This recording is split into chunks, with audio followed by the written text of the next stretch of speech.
구약성경 열왕기하 16장 10절에서 20절 말씀 한 목소리로 함께 읽도록 하겠습니다. 16장 10절입니다. 아하스 왕이 아수르의 왕 디글랏 빌레셋을 만나러 다메섹에 갔다가 거기 있는 제단을 보고 아하스 왕이 그 제단의 모든 구조와 제도의 양식을 그려 제사장 우리야에게 보냈더니 아하스 왕이 다메섹에서 돌아오기 전에 제사장 우리야가 아하스 왕이 다메섹에서 보낸 대로 모두 행하여 제사장 우리야가 제단을 만든지라. 왕이 다메섹에서 돌아와 제단을 보고 제단 앞에 나아가 그 위에 제사를 드리되 자기의 번제물과 소제물을 불사르고 또 전제물을 붓고 수은제 짐승의 피를 제단에 뿌리고 또 여호와의 앞 곧 성전 앞에 있던 놋제단을 새 제단과 여호와의 성전 사이에 옮겨다가 그 제단 북쪽에 그것을 두니라.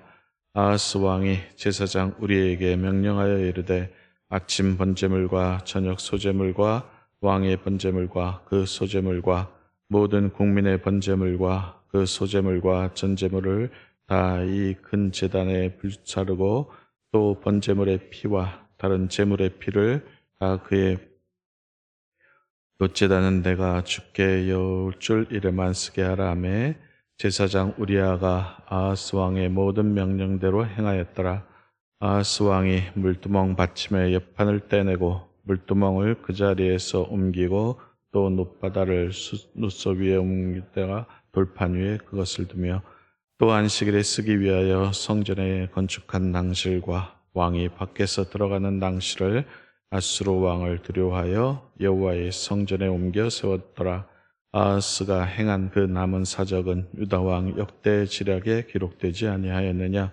요 아하스가 그의 조상들과 함께 잠에 다윗성에 그의 종 열조와 함께 장사되고 그의 아들 히스기야가 대신하여 왕이 되니라. 아멘.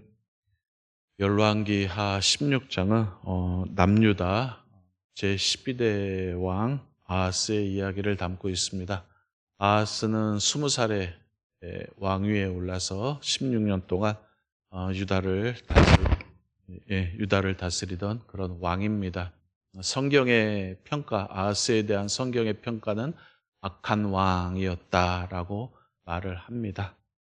지난 시간에도 얘기했던 것처럼 성경이 왕에 대해서 선한 왕이다, 악한 왕이다 할 때는 왕의 도덕성이라든지 통치 역량, 국가를 어떻게 경영했느냐를 두고 기준으로 판단하는 것이 아니라 하나님 앞에서의 태도를 기준으로 삼고 이야기를 하는 것입니다.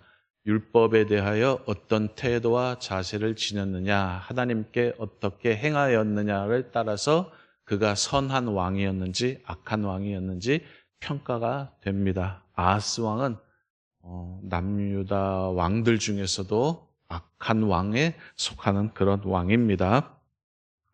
오늘 읽진 않았지만 16장 2절에서 4절 보면 이방신들을 다시 도입을 하기 시작을 했고 특별히 그 아들을 불 가운데로 지나게 했습니다. 이 말은 무슨 뜻이냐면은 인신제사, 사람을 공양하는 거 있지 않습니까? 인신제사를 드렸다 하는 그런 뜻입니다. 인신제사는 성경에서 금하고 있는 그런 행동이죠. 하나님께서 악하게 보시는 행동 가운데 하나입니다. 그런데 이 아하스 왕이 유다 왕들 가운데서는 최초로 이 인신 제사를 도입했습니다. 그래서 성경은 이 아하스 왕에 대해서 악한 왕이다라고 평가를 하고 있습니다. 이 아하스 왕 시대에 하나의 정치적인 사건을 지금 성경이 기록하고 있는데 이 당시에 북이스라엘하고 아람이라는 군대가 아주 강성했던 그런 시기인데 북이스라엘하고 아람이 연합군을 형성을 해가지고 유다를 쳐들어옵니다.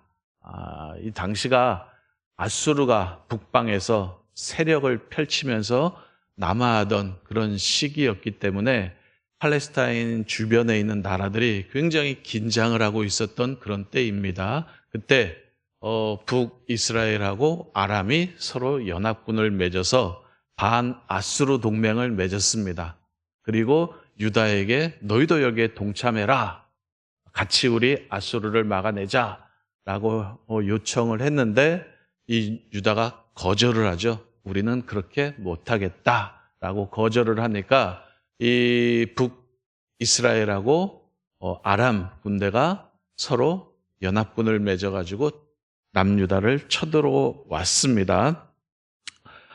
이때 이 이야기가 이제 이사야서에서 나옵니다. 이사야 7장에도 이 이야기가 나오는데 그때 보면은 아하스 왕이 굉장히 두려워하고 공포에 질린 모습이 나옵니다. 당시에 이사야가 함께 활동을 했던 그런 시기인데 이사야가 하나님의 계시를 받고 아하스에게 말을 하죠. 이 두 나라 연합군은 연기나는 부지깽이와 같으니까 왕이시여 두려워하지 마소서. 어차피 침공을 해도 승리하지는 못할 겁니다. 그러니 아수르를 의지하지 말고 오직 하나님만 의지하시기를 바랍니다. 라고 하나님의 계시에 의지한 권면을 이 아하스 왕에게 합니다. 이 아하스 왕이 알았다라고 해놓고 뒤로 가서는 아수르와 동맹을 맺죠. 성전하고 왕궁에 있는 모든 금, 은, 폐물, 보물들을 빡빡 긁어가지고 싹싹 긁어가지고 이 아수르 왕에게 보냅니다. 우리나라가 지금 어렵게 되어 있으니 이 돈, 이 조공을 받으시고 북이스라엘과 아람 나라를 좀 쳐주십시오. 라고 이제 구원병을 요청을 하죠. 아수르의 입장에서는 잘 된 거죠. 어차피 치려고 했던 나라들이니까 돈 받고 치니까 잘 됐다 해가지고 이 유다의 부탁을 들어줍니다. 그래서 아람을 쳐들어오죠. 아람까지 쳐들어와서 아람을 점령을 합니다. 수도 다메섹을 점령을 하고 아람 왕 르신을 죽여버립니다. 근데 이게 이제 아하스 왕이 외교적으로 승리한 것 같지만 결국엔 나중엔 어떻게 되냐면 이 유다도 아수르의 뒤통수를 맞게 됩니다.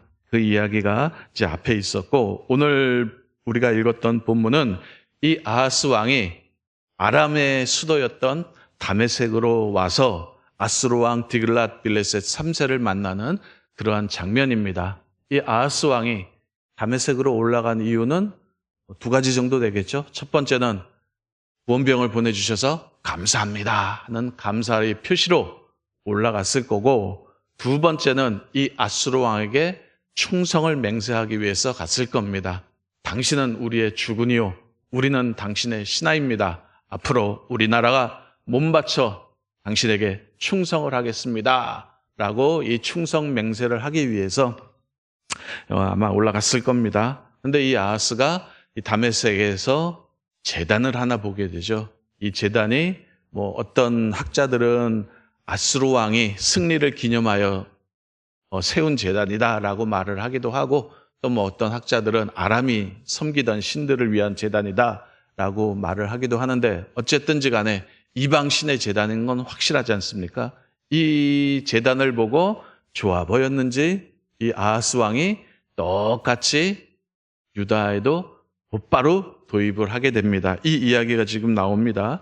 성전에 있는 제단을 치우고 그 자리에 이방 신의 제단을 세우고 또 뒤에 내용들을 보면은 성전에 있는 기물들을 원래에서 다 옮기죠. 이 말은 무슨 말이냐 하면은 그 성전 기물들을 조공물로 사용했다는 그런 뜻이 담겨져 있습니다. 그렇게 해서 그런 이야기들이 쭉 이제 16장에 나오고 있습니다. 하나님께 대해서 이 아하스 왕이 어떻게 행했느냐 하는 것들이 지금 쭉 나와 있는데 이 아하스의 실패담이죠. 아하스의 실패담을 통해서 우리가 몇 가지 교훈을 얻을 수 있는데 이 당시 이사야 선지자가 활동을 했다고 하지 않았습니까? 그런데 이 국가적인 위기에서 이사야 선지자는 하나님만 의지하라고 계속 촉구를 했지만 이 아하스 왕이 듣는 척하면서 그 이사야의 말을 듣지를 않습니다. 정치적인 동맹만이 우리가 살 유일한 길이다라고 아수르의 도움을 요청을 합니다. 이 아하스 왕이 볼 때는 이 정치적인 동맹만이 아마 현실적인 힘이라고 느꼈을 것 같습니다. 다른 나라들 강대국과 우리가 정치적인 동맹을 맺어서 그를 의지하는 것만이 우리나라의 살 길이다라고 하면서 이 현실적인 힘이죠. 눈에 보이고 손에 잡히는 힘을 의지했던 것이 이 아하스 왕의 실패담이죠. 똑같은 거를 우리 사회에서 볼 수 있습니다. 제가 이해하기 참 힘든 것 중에 하나가 우리 뭐 시청이나 아니면 광화문에서 이제 집회를 하잖아요. 뭐 다른 집회들은 뭐 그렇다 치는데 신앙 집회 그리고 시국을 위한 기도회, 나라와 민족을 위한 기도회를 하면서 거기에서 성조기를 흔드는 거는 좀 이해가 안 되더라고요.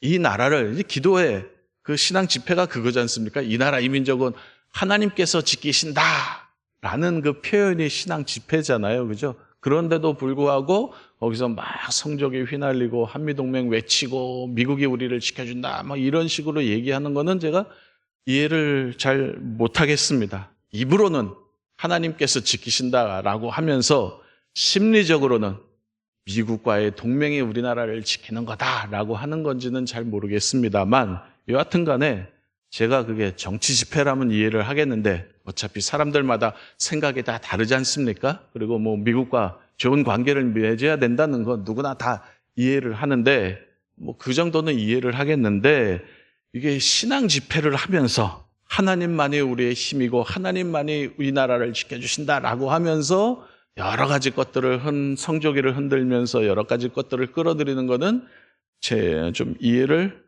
못하겠습니다. 물론 신앙을 빙자한 정치 집회라는 건 알고 있겠지만 그럼에도 불구하고 앞뒤가 맞아야 되지 않습니까? 우리가 믿는 바하고 실제로 표현하는 바하고 이렇게는 맞아야 되는데 그게 좀 논리적인 일관성이 없어서 좀 당혹스러운 경우가 있는데 사실 나라가 나라 사이의 관계도 국가 간의 관계도 이익에 따라 움직이잖아요. 이해관계에 따라 움직입니다. 항상 자국을 중심으로 해서 움직이게 됩니다. 미국도 마찬가지죠. 우리나라와 동맹을 맺는 이유가 한미동맹을 맺는 이유가 우리나라를 통해서 뭔가 이득이 있기 때문에 그들이 동맹을 맺는 것입니다. 만약에 그렇지 않다면은 미국이 우리나라 지켜주지 않습니다. 그러면 뭐 중국과 러시아가 지켜주냐? 거기는 뭐 더 말할 것도 없고 여하튼 간에 우리가 냉정하게 인식해야 될 것은 뭐냐 하면은 국가 간의 현실이라든지 사람의 현실, 사람과 사람 사이의 관계도 항상 자기 중심이라는 거죠. 자기 이익 중심이고 자기 중심이었기 때문에 어제의 적이 오늘의 동지가 될 수도 있고 오늘의 동지가 내일의 적이 될 수가 있는 것이 사람과 사람 사이의 현실이고 나라와 나라의 현실이라는 것입니다. 사람이 죄된 존재이기 때문에 믿을 만한 존재는 아닙니다. 성경은 늘 말을 하죠. 사람은 믿을 만한 존재가 아니다. 아수르도 바벨론도 썩은 동아줄에 불과하기 때문에 사람은 믿을 만한 존재가 아니고 오직 하나님만 우리가 의지하고 믿고 따를 대상이 되니 하나님만 믿고 따르고 의지해라 라는 것이 성경 처음부터 끝까지의 강한 성경의 메시지이죠. 하나님만 의지하라고 말을 합니다. 그런데 우리는 그렇게 못하지요. 왜냐하면은 불안하니까 그렇습니까?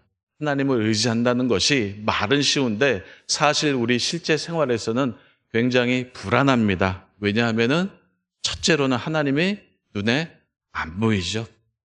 현실적인 힘은 눈에 보입니다. 손에 잡히고 하지만 하나님은 눈에 보이지 않습니다. 두 번째는 하나님께서는 내 식대로 움직이지 않습니다. 하나님을 우리가 컨트롤이 힘들어요. 컨트롤이 안 됩니다. 내가 원하는 때, 내가 원하는 방식으로 움직여주시면 참 좋겠는데 하나님께서는 그렇게 안 하시죠. 이게 하나님이 내 마음대로 안 돼요. 그래서 하나님을 의지하자라고 하면서도 마음속에 불안하죠. 불안해서 어쩔 수 없이 아하스 왕도 아수르에게 손을 내밀고 우리도 마찬가지죠. 하나님을 의지합니다라고 말을 하면서 다른 방법들을 생각하는 것이 바로 우리가 하는 행동들입니다. 우리가 통제 가능한 현실적인 힘을 찾습니다.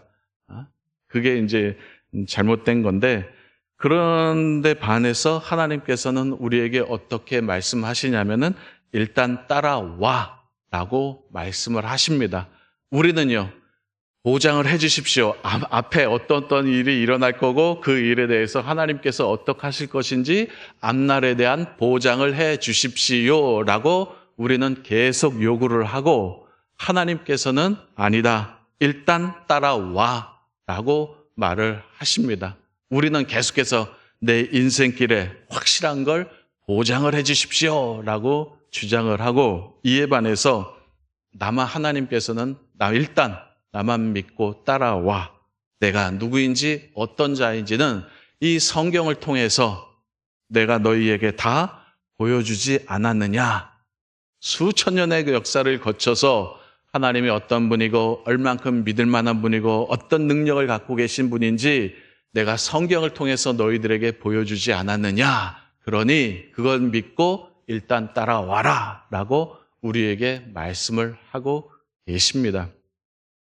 이 말씀을 생각하면서 제가 어렸을 때 좀 생각을 해봤는데, 제가 지방에 집이 있었거든요. 이제 큰 집이 서울에 있어가지고 이제 명절 때 되면은 서울에 올라오곤 했는데, 그때 이제 아버지가 야, 우리 큰 집에 가자. 그러면 어렸을 적에는 아무 걱정 없이 아무 준비 없이 그냥 따라 나섭니다. 그러면은 가다가 배고프면은 아버지께서 먹을 것도 사주고 정류장에서 버스도 태우고 지하철도 태우고 해서 그냥 큰 집까지 갑니다. 중간에 어릴 때는 아무 걱정도 안 합니다. 그런데 우리는 이제 커가면서 이제 걱정을 하기 시작을 하는 거예요. 하나님 어디서 쉬실 거예요? 나 어디서 쉬고 점심은 어떻게 할 거예요? 어떤 방식으로 못 타고 가실 거예요? 하면서 계속 걱정을 하죠. 어른이 되면서 이런 걱정을 합니다. 어린애들은요, 아무 걱정을 안 합니다. 미국 가자 그러면은 그냥 쫄래쫄랑 쫓아 나섭니다. 아무 걱정 안 하죠. 때에 따라 아버지가 먹을 것도 사주고 잠도 데워주고 뭐 숙소에 가서 잠도 데워주고 뭐 옷 갈아입히고 다 하잖아요. 신나게 재미 느끼면서 이제 쫄랑쫄랑 쫓아가죠. 어릴 때는 아버지를 믿기에 앞날에 대한 걱정 없이 그냥 갔죠. 커서는요, 이 세상 만사가 다 걱정입니다. 그죠? 다 걱정하고 하나님 보장을 해 주십시오. 이게 이제 우리의 마음이죠. 그러지 말라라는 거죠. 불안해요. 우리의 인생길 앞으로 어떻게 진행될지 불안합니다. 하지만 그 불안 껴안고 가는 것이 신앙이라는 것을 잊지 마시기를 바랍니다. 앞으로 어떻게 될지 우리는 잘 모릅니다. 확실한 건 누구만 믿으면 되는 거예요. 하나님만 알면 되는 거예요. 하나님만 어떤 분이신지 안다면은 어린아이가 아빠 따라나듯이 아빠 따라다고 어디든 가듯이 그렇게 불안해하지 않고 갈 수 있다는 거죠. 우리네 인생이 그렇다는 거예요. 하나님께서 다 보장을 해주시고 하나님께서 인도해 주신다고 하니 하나님만 믿고 따르고 의지하시는 저와 여러분들 되시기를 바랍니다. 오늘 읽은 본문 말씀을 교훈 삼아서 아하스의 길로 가지 마시고 설령 보장된 것 아무것도 없다 할지라도 하나님이 어떤 분이신지 우리가 성경을 통해서 알고 배웠으니 그 하나님만 믿고 불안 껴안고 가셔야 됩니다. 껴안고 오늘 하루도 믿음의 한 발을 내디디시기를 주님의 이름으로 바랍니다. 기도하겠습니다. 말씀 생각하면서 기도.